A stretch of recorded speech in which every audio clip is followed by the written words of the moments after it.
तो भाई आज अपन पढ़ने वाले न्यूटन्स लॉ ऑफ क्या, Newton's law of motion.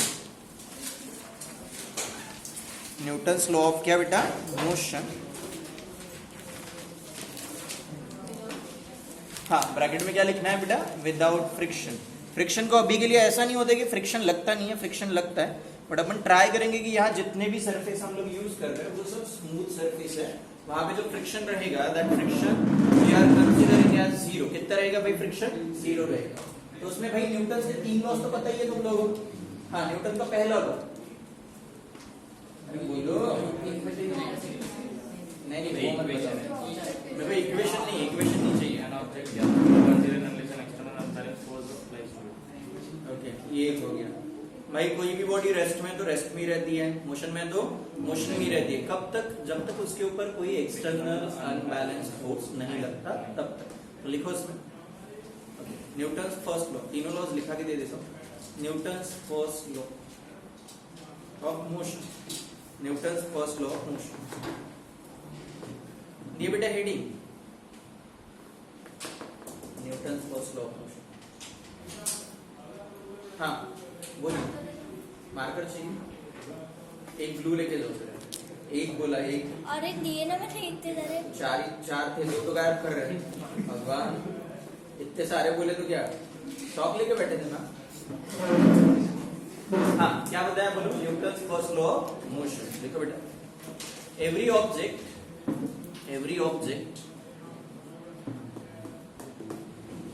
is in the state of rest, is in the state of rest.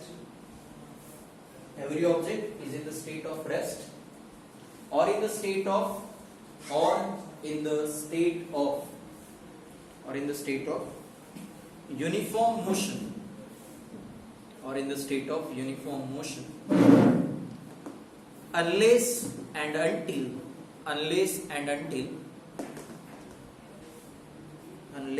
and क्या बताया मैंने, until it is acted by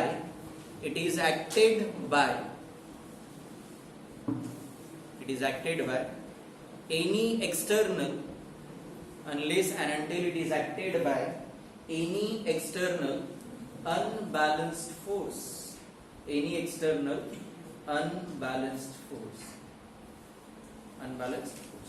यानी भाई कोई बॉडी अगर रेस्ट में तो रेस्ट में ही रहेगी, ओके, मोशन में तो मोशन में ही रहेगी जब तक उसके ऊपर कोई फोर्स नहीं लगता है। ठीक है, जैसे फैन है, फैन घूम रहा है, फैन घूमते ही रहेगा, फैन क्या घूमते ही रहेगा जब तक उसके sion कोई फोर्स नहीं लगता तब तक।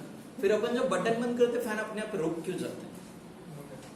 वो भी तो लोड से क्या हो रहा है, क्यों ऐसा होता है? फैन घूम रहा है, न्यूटन ने क्या बताया, एवरी ऑब्जेक्ट रेस्ट में तो रेस्ट में ही रहेगा, मोशन में तो भाई जैसे मान के चलो आज क्लास में अचानक से छुट्टी हो गई, नीचे तूफान आ गया और अपन सब लोग भाग गए, ये मार्कर ऐसे ही छोड़ गया। ठीक है, तूफान बिल्डिंग को नहीं हिला पा रहा है और हवा अंदर नहीं आ रही। सुबह जब आएंगे ये मार्कर यही रहेगा, इसकी जगह चेंज होगी, यही रहेगा। इट मींस क्या है, रेस्ट में तो रेस्ट में ही है। फैन की बात कर रहे हैं अपन, ठीक है, फैन अभी घूम रहा है, जैसे ही बटन बंद करूंगा, रोकने के लिए मैं बीच में हाथ नहीं डाल रहा हूँ, अपने आप रुकता है। क्यों?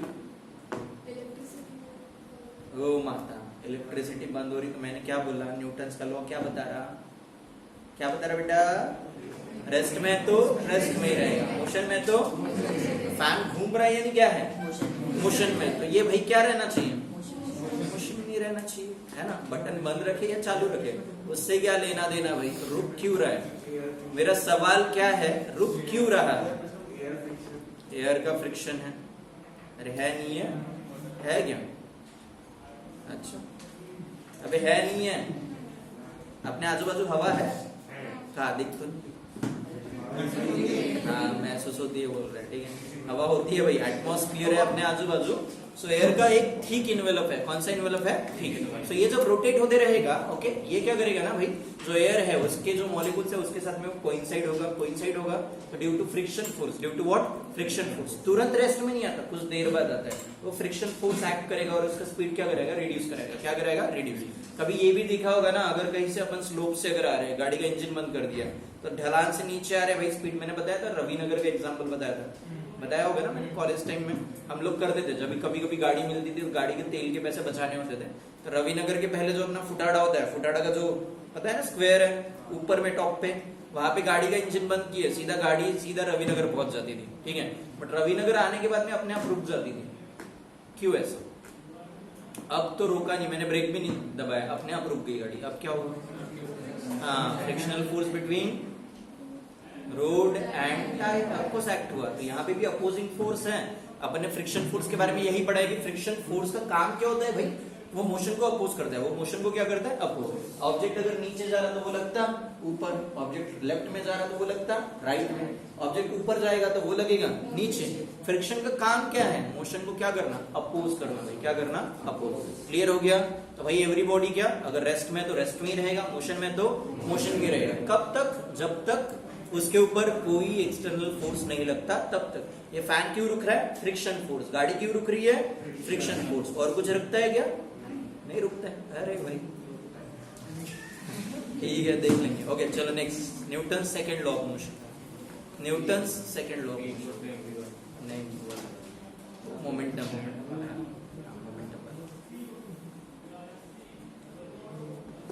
पहले वाला जो लॉ है Newton first law of motion, उसको बोलते हैं लॉ ऑफ इनर्शिया। क्या बोलते हैं? Law of inertia. ओके, लिख देना ब्रैकेट में, ऊपर में जो हेडिंग दी है तुम लोग को पता होना चाहिए। पहला जो लॉ था उसको क्या बोले अपन ने? Law of inertia. दूसरे वाले लॉ को बोला जाता है बेटा लॉ ऑफ मोमेंटम। क्या बोलते हैं? Law of momentum.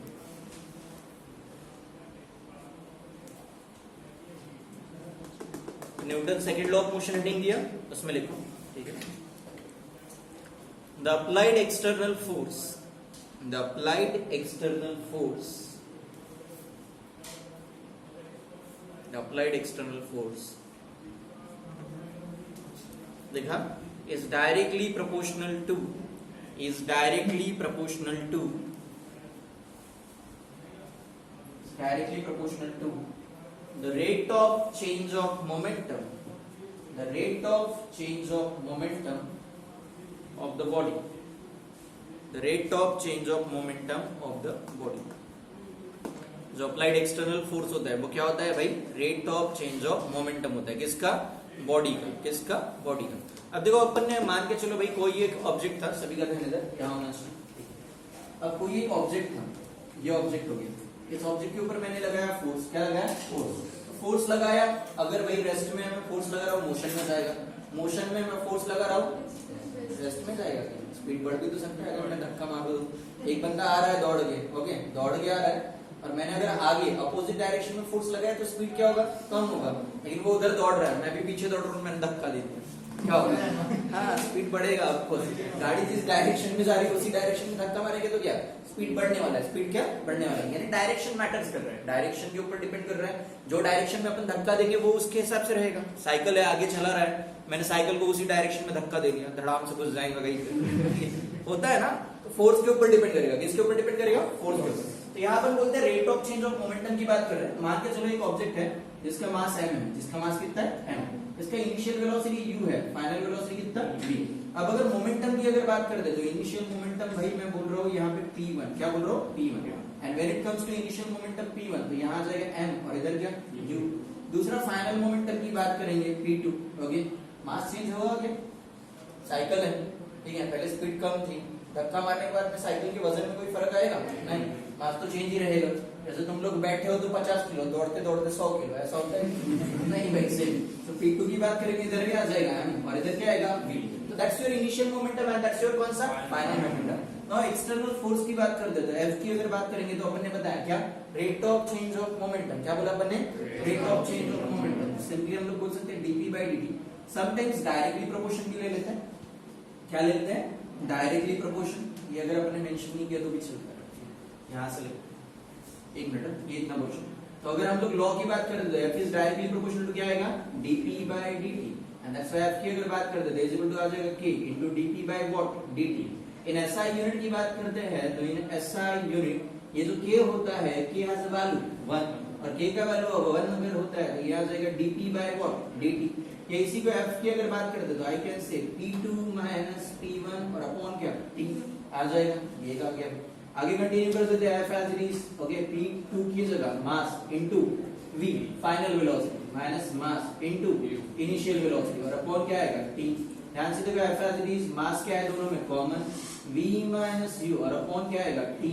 अच्छा, अगर ध्यान से अगर देखो तो final velocity minus initial velocity upon time, यानी क्या होता है भाई एक्सेलरेशन। देखो फोर्स इज इक्वल टू क्या, मास इनटू एक्सेलरेशन। मिल गया अपने को फॉर्मूला। देखो ये इतना ही लिखो, ये इधर वाला मत लिखो, ये तो समझा नहीं।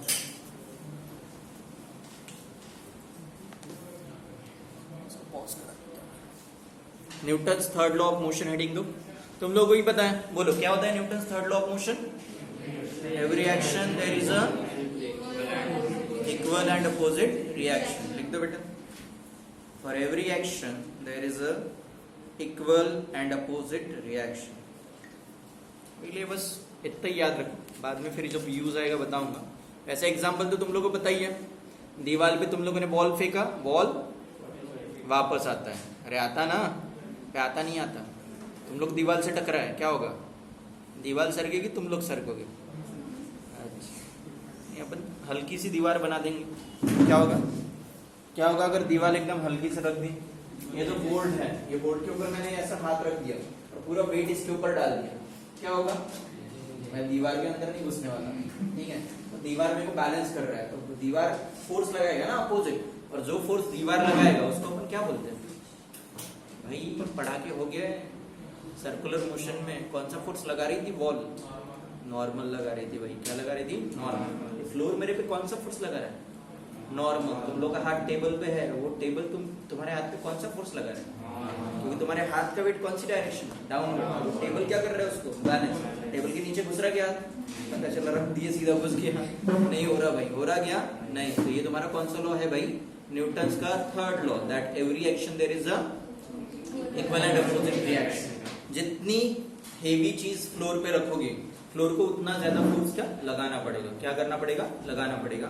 तो उसके ऊपर डिपेंड करेगा कि हम लोग कितना वेट रखते हैं। अगर 50 किलो है तो 50 किलो लगाएगा, 100 किलो है तो 100 किलो लगाएगा। सेम चीज ग्राउंड भी करता है। कौन करता है, ग्राउंड। ग्राउंड भी भाई चीजें बैलेंस करता है ना। कोई ट्रक रख दिए, जमीन के अंदर घुसता गया नहीं, कार रख दिए तो, बाइक रख दिए तो वो सिस्टम अपने आप ऑटो बैलेंस हो रहा है, बैलेंस करने की जरूरत नहीं पड़ रही है, वो अपने आप बैलेंस हो रहा है। किसके ऊपर डिपेंड कर रहा है भाई, किसके ऊपर डिपेंड कर रहा है बोला मैंने, ऑब्जेक्ट के ऊपर डिपेंड कर रहा है। किसके ऊपर डिपेंड कर रहा, ऑब्जेक्ट के ऊपर डिपेंड कर रहा है। ये एक हो गया। ओके, एक लास्ट लिख दो, इम्पल्स। इम्पल्स, फिर इनर्शिया डिस्कस करता हूं। इम्पल्स देखो बेटा, इम्पल्स में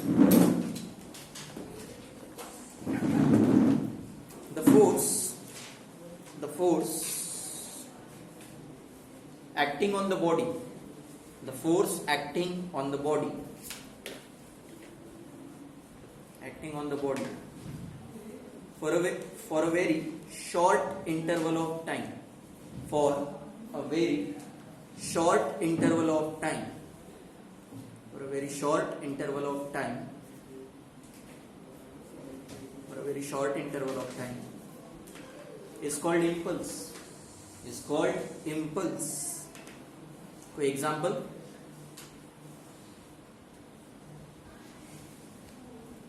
कोई एग्जाम्पल ऐसा,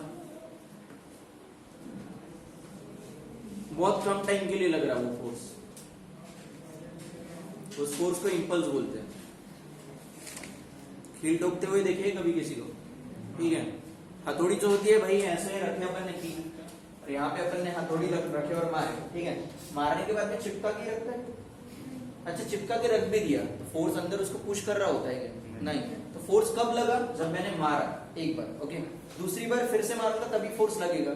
और मारने के बाद में जो टाइम इंटरवल है, that time interval is what, very very small, very very क्या, स्मॉल। उस टाइप के फोर्स को बोलते हैं बेटा इम्पल्स, या इम्पल्स ऑफ फोर्स भी बोलते हैं। क्या बोलते हैं, इम्पल्स ऑफ फोर्स भी बोला जाता है, ओके।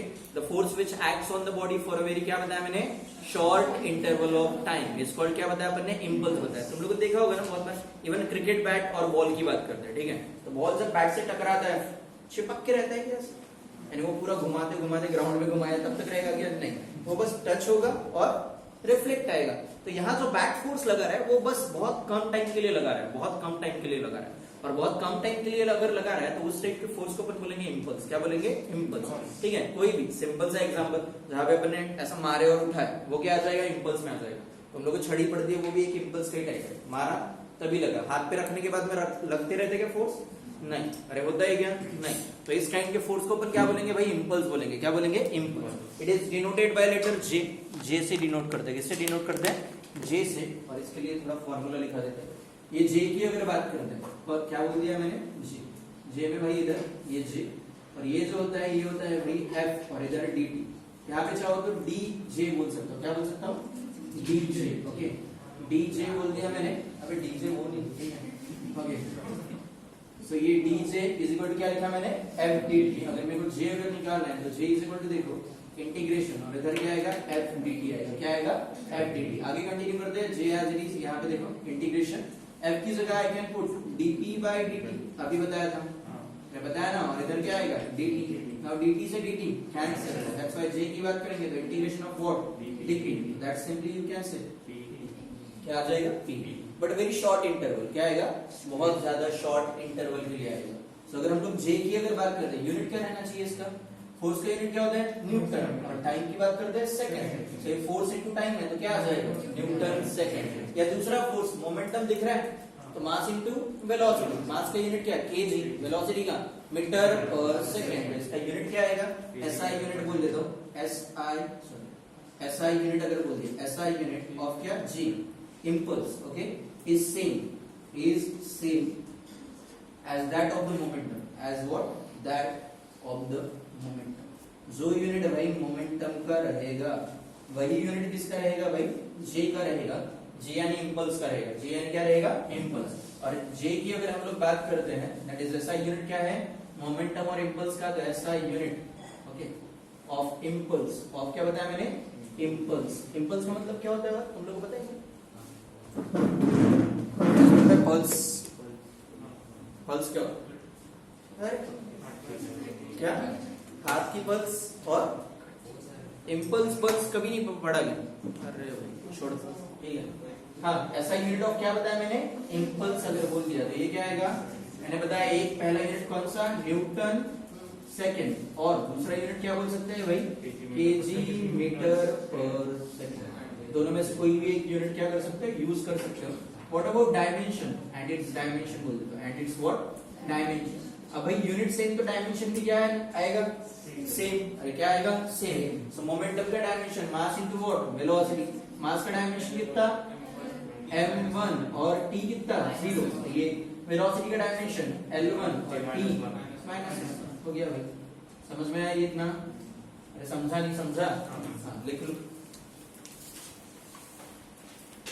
जो बच्चे ऑनलाइन है भाई वीडियो को पॉज करो और लिख लो। फिलहाल सिर्फ याद रखो। लो क्वेश्चन लो।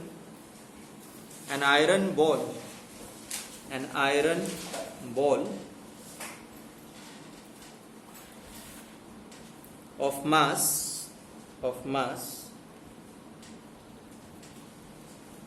50 grams. कितना grams? 50 grams. falls from a height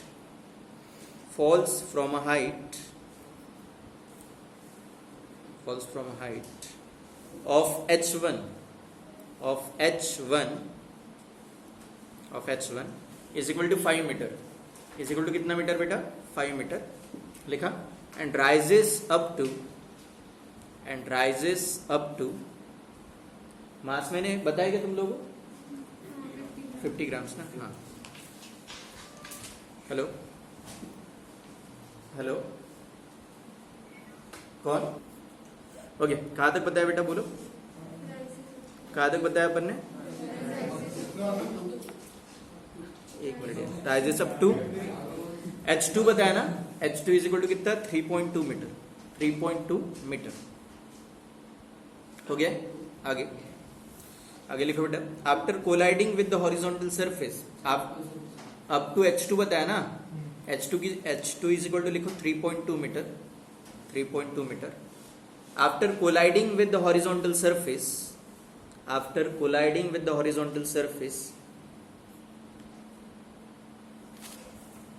if the time of contact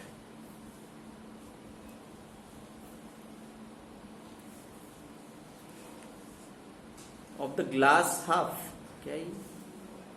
लिखो, लिखते जाओ, देखते हैं। टाइम ऑफ कांटेक्ट ही चाहिए ना, ग्लास हाफ क्या बोला है उन्होंने? इज लिखो, delta T is equal to, delta T is equal to 0.02 seconds, 0.02 seconds. लिखा बेटा? आगे फुल स्टॉप, आगे लिखो, find the average contact force, find the average contact force, average contact force exerted on the ball, exerted on the ball, find the average contact force, average कौन सा बेटा? Contact force. लिखा, exerted on the ball by the horizontal surface, by कौन सा surface? horizontal surface। अपना kinematics हो गया ना, तीनों फॉर्मूले पता है ना काइनेमेटिक्स के? पहला फॉर्मूला बोलो, v is equal to u plus a t, दूसरा s is equal to u t plus half square, और उसके बाद u square minus twice a, minus होता है प्लस होता है? प्लस होता है, ठीक है।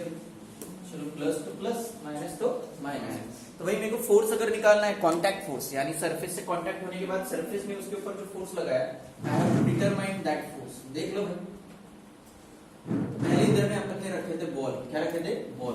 और ये भाई इनिशियली कितनी हाइट पे? h1 हाइट पे, कितनी हाइट पे? h1। यहाँ से ही नीचे आया, अरे आया ना। अब स्टार्टिंग में जब इसने स्टार्ट किया तो इनिशियल स्पीड कितना? तो अलग अलग केस में ट्रीट करेंगे। ये पहला नीचे आएगा, यहाँ पे जब वो रीच किया तो इसका इनिशियल स्पीड, यहाँ पे जब वो पहुंचेगा तो इसका स्पीड में बोल रहा हूँ भाई v1, कितना? v1, और कितना रहेगा वो अपन बाद में देख लेंगे फिलहाल के लिए। अब यहाँ जैसे ही वो टच हुआ वो बाउंस बैक हो रहा है, क्या हो रहा है? लेट मत दिखेगा नहीं, उधर का ऐसा होगा। तो यहाँ अगर हम लोग बात करेंगे भाई, यहाँ से जैसे ही ये था, यहाँ से ये पलटा, ठीक है, टच हो गया, वही पीछे पक्के रहेगा क्या? नहीं, यहाँ से भाई तुरंत क्या होगा? पलटेगा और इधर तक आ रहा है। अब जब सेकंड केस में आ रहा है तो हाइट कम हो रहा है, और ये हाइट कितना है? h2 है भाई, कितना है? h2, यहाँ से यहाँ तक की हाइट है। अब देख लो, यहाँ स्टार्ट जब करेगा, स्टार्ट जब किया, टच होने के बाद इसका वेलोसिटी क्या हुआ होगा? चेंज। सेम वेलोसिटी के साथ अगर जाता तो यहाँ तक पहुंच जाता, लेकिन यहाँ वेलोसिटी क्या हो रहा है? डिक्रीज। तो यहाँ v1, और जैसे ही ऊपर की तरफ जा रहा है, यहाँ पे कितना हुआ? v2, और ये मैक्सिमम ये हाइट पे आया, तो यहाँ पे वेलोसिटी, फाइनल वेलोसिटी जो रहेगा वो कितना रहेगा? 0। वो क्या रहेगा? 0। यहाँ पे चाहो तो तुम लोग u2 भी ले सकते हो, क्या ले सकते हो? u2। या मैं v2 ले रहा हूँ, तो मेरे को भाई मैंने दो अलग अलग पार्ट्स में डिस्कस कर लिया यहाँ पे, ओके। और मेरे को क्या करना है? v1 और v2 का वैल्यू निकालो और इनका मोमेंटम निकालना। याद रखना, सेम बॉडी है, क्या है? Same body. m case follow करेंगे अपन, क्या फॉलो करेंगे? m case. पहले v1 निकालना है, क्या निकालना है? v1, v के